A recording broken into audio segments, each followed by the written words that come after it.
Alright, what's up, y'all? I'm back today and I'm going to start something new on this YouTube channel. We're going to be interviewing some people from around the community, some of my closest brothers and sisters that really impact everybody around, and really start promoting some of the small businesses around the town and stuff like that. And so today I have one of my best longtime friends with me, Mo Rao. What's up? What's up? He is an awesome tattoo artist. A lot of people that are watching right now probably know. They're like, oh, what's up, Mo? That's my partner. Because he has tattooed nearly everybody that has tattoos around this city. And some of my first tattoos he did on me, some of my favorites. And so I really wanted to bring him in as my first interview because he's such an amazing dude. He loves the Lord. He's just super cool, swagged up in his own way, and he's a fire artist. So I just wanted to ask him some questions today. Mo, just to really get you introduced and get you comfortable and everybody knowing you, when exactly did you start tattooing? I got my first tattoo when I was around 13, and parents didn't like it, and I kind of took up with the guy that gave me my first tattoo, and it was my best friend's uncle, and he took me in and started kind of teaching me how to tattoo, and by 16, I was pretty much in it.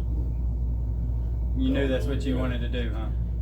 Kinda, yeah. I mean, I stuck with it, and I've quit a few times to pursue other careers or whatever, and I always end up back in the seat, so to speak, tattooing. So I really love what I do. It's a daily passion. It's not just when I'm at the shop. Everywhere I go, I'm a tattoo artist. So people know me as that. So it's pretty good though. It's been a good life. Right. Amen. So what would you say sets you apart from other artists? That's a hard question. It really is. Never really thought about it. So I don't know, I think I can connect with my clientele pretty well, listen to what they really want, and sometimes what you really want isn't what's going to look best on the skin. That's when it is on me to make their image come to life, and so that it'll fit the placement or the body part that they're wanting to put it, and have a nice flow so that it'll fit that area. Okay. Who or what would you say are some influences in your life? That's pretty easy. Family, my wife, my kids. I learn more from them, I think, than they do from me. No doubt. And that's pretty awesome.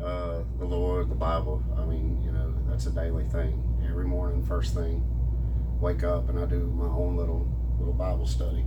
And I know you've seen it on Facebook. Every morning I post that main verse, and I don't have a rhyme or reason. I just listen to Him. I just open up and say, "This is it today," and that's awesome. And then I post whatever that main verse is. That's what I post on my Facebook, and it kind of makes my day go smoother. Right. Just to wake up to that. Right. And I'll tell y'all, something I always have found truly just special about Mo is he's not afraid to share the gospel. He's bold in it, and basically, really, just to be completely honest, in his line of work, that is rare. If you do have Christians that are artists and things like that, they're not as bold like that. I guess they just. It's not really expected in our industry. Our industry is a rough industry.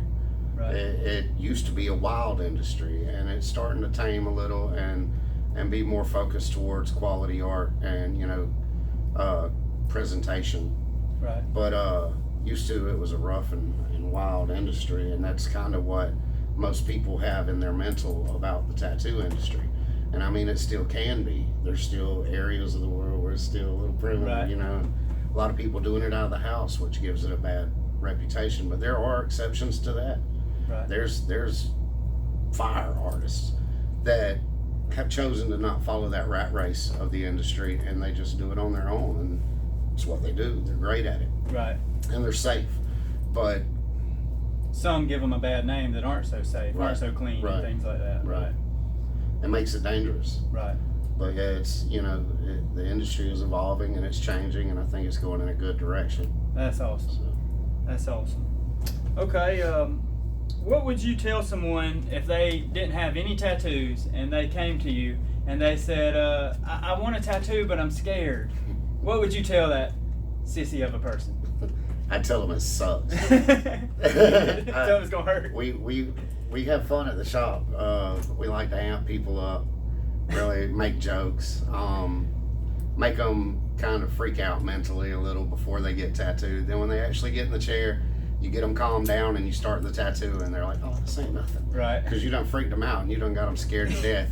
So when you actually start, it's usually not too bad. Right. You know, but if it's the first time, I'd say make sure you have plenty of rest.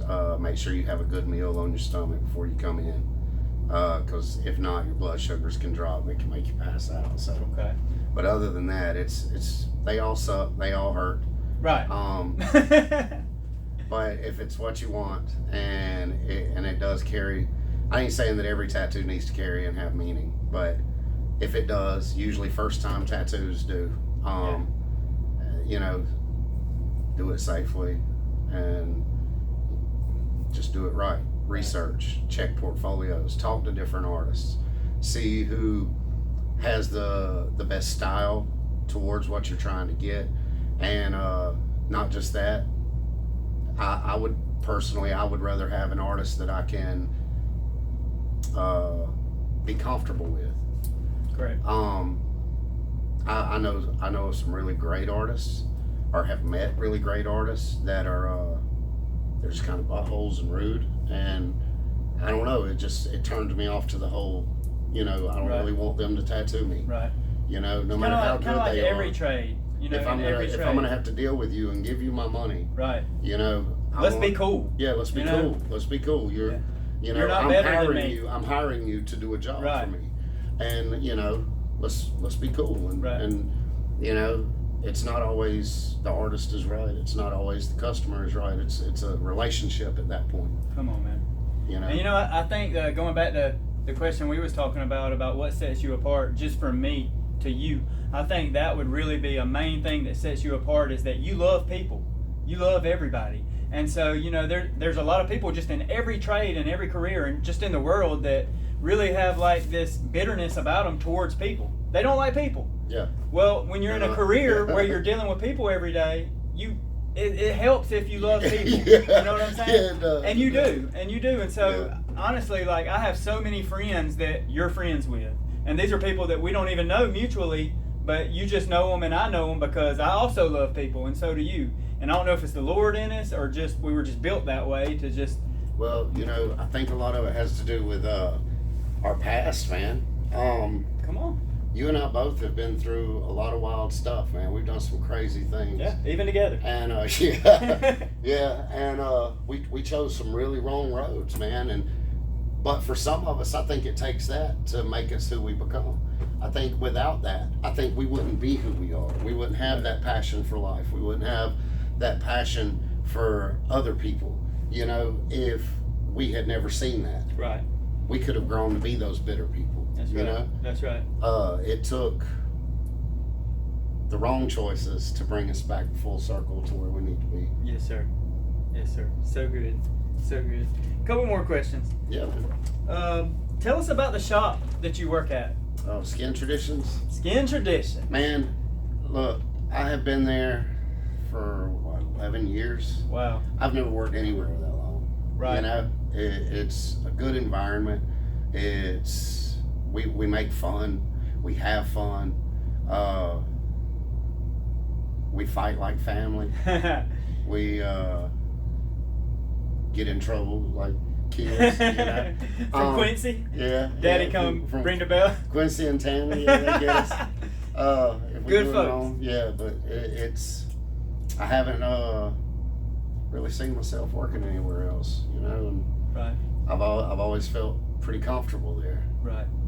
And that's another thing, working in this industry, there's always shops that you can, man, it could be a great shop, but just having to deal with our egos. As artists, we get egos, man. We Right. get big heads. We get arrogant at times. And sometimes some artists carry that arrogance too much, you know, Right. and it makes work hard. Right. Well, we don't have that at our shop. Right. So you look forward to coming in and sitting down with the other artists to see what they're working on Right. and we kind of help each other grow and show each other techniques. If Jarvis picks up on something new, he'll bring it to me Right. and go, hey man, study this video, check this dude out, and look how he's doing this, and then we work together and push each other to become better artists.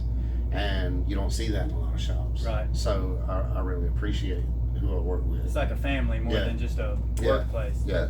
Well, tell me about your piercer. He actually pierced my tongue before. I lasted 1 day with it. Anxiety Oh, through the Weston roof. Mott. Yeah, Weston Weston Mott. Mott. He's fire, right? Yeah, he's alright, I guess. For a big old white boy, he's alright. They say he's good. Is he? Yeah, he's pretty good, man. Okay. Yeah, he's Okay. pretty So good. so we also recommend him, man. If you're looking for a piercing, go down. He's clean. He's safe. He's good people. And like I said, he pierced my tongue. I wouldn't recommend that. It was the worst thing that I've Man, ever done in my life. You only had to get past the first week. man. Woo! There ain't no way I'd have made it a week. I couldn't make it another day. Not another How bad day. did it swell? Oh, it swole. Yeah. It swole. It did more than swell. It swolled. Yeah. Well, man, when I got mine done, I was, I don't know, I think I was 15, 16. And Yeah. mine swelled so bad now, like, they didn't give me any aftercare. I mean, I'm hanging out at the shop. I guess I'm supposed to know how to take Yeah. care of it. I really had no clue. And I'm thinking I need something cold on it. So I run and get me, like, the thickest, coldest milkshake, and I'm sucking on that straw, you know? And it didn't work. Didn't help. It aggravated the suction, aggravated it, made it swell worse. And that long piercing stud, my tongue swole around it, and I still kept mine, man. Sketchy. Yeah. Yeah. So if that's what you want, mine sucked. make sure you go down there and get some aftercare. I did. Yeah, we'll tell you how to take care of it. So one more thing before we go, man. Mo, just tell them when you're there or how they can get up with you if they're looking for a tattoo, if they're looking to just be your friend, man. Well, we're open 7 days a week, from noon to 10 during the week, noon to 11 on weekends, on Fridays and Saturdays. We always have someone at the counter, so you can always come in and to set an appointment. But for a consult, swing by the shop. I'm there every Tuesday. I'm there every Thursday, Friday, and Saturday for the most part. I rotate my Sundays and Wednesdays, and I'm always off on Mondays. But yeah, we're right up the road, 2113 Crawford Road, Phoenix City. Yeah, just swing by. The best way to get in touch with us is to come by in person. Okay. We can't price over the phone. We can't price by pictures because we need to see the body placement. We need to discuss some options, things that we can do to make your piece of art custom and unique to fit you. So it's just best to do it in person. And I will add this: cheaper's not always better. I've No. tried the cheaper No. route. If you're looking for a cheap tattoo, holler at me. I mean, I'll run one on you. But if you want something to look decent, you better talk to a professional. Go talk to my brother. So awesome talking to you, man. I love you so Love you, much brother. as always. Always have, always will. And love y'all. See you tomorrow. Peace.